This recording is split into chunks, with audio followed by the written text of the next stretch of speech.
I'm in the process of changing my crossover seals and decided while I'm in here that I will change out my coolant temperature sensor, the ECT, and I'm going to link the video to get up to this point. I've already taken the throttle body off and the EGR valve, the air box, so forth, so you can refer to that video. I'll link it in the description. But basically, it's underneath the EGR valve, so it's kind of hard to see. Okay, here's where I took the EGR valve off, and if you just go down right under that,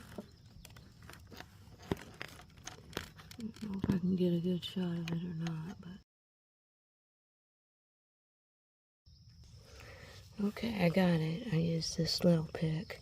It came in from the side. Oh, I'm sorry, it's up here.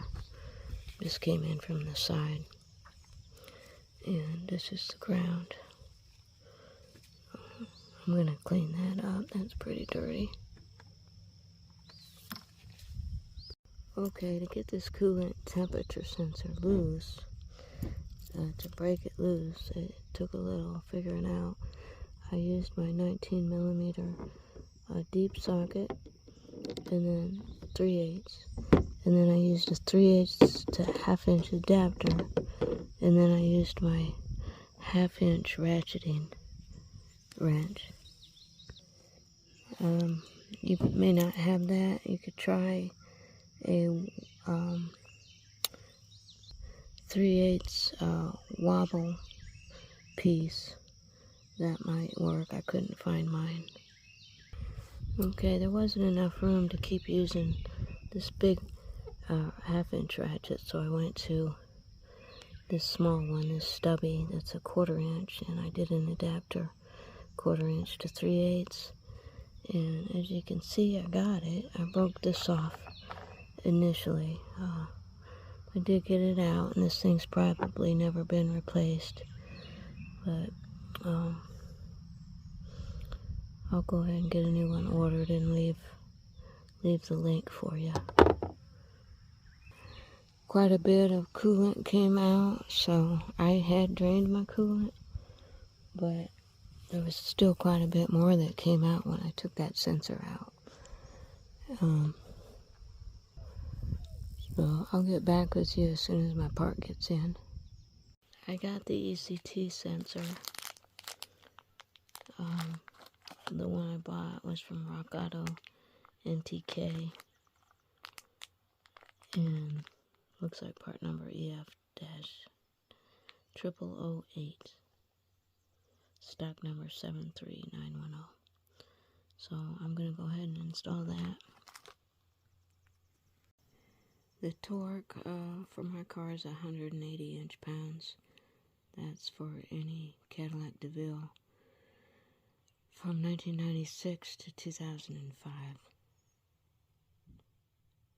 To put the sensor back in, I put it back in the way I took it out, with a 19mm 3/8 with an adapter to a 1/4.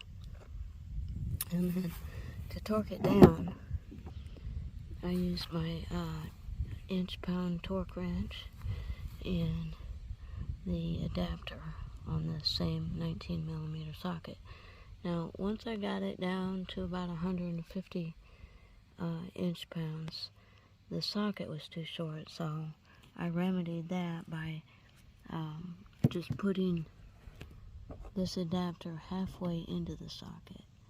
That gives you an extra, probably about an extra 1/8 or maybe a little bit more, and was able to torque it down to 180 inch-pounds. Now that's about halfway. As you see, it'll go in more. It's possible you could have done that with a 360 rotating connector, but I didn't have any. Anyway, I'm going to leave you a chart that shows how you can test the ohms on your ECT, and I got it from Red Pill Garage, and I will put that link in the description. And once I find my old sensor, I will take a reading on that and let you know what it was. Thanks for watching, and special thanks to all my subscribers. By the way, I'll be doing another video on valve covers and the starter and a few other things, so stay tuned.